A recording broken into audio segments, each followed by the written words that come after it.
This E60 is stuck in park. Let's see how to get it in neutral to get it towed. We are in the BMW E60 with a dead battery and it's locked in park. We are going to have it towed, so we need to get it neutral. This is how you get it into neutral.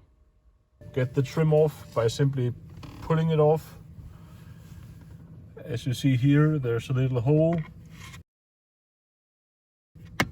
Put a screwdriver in it and put it towards you, make it click.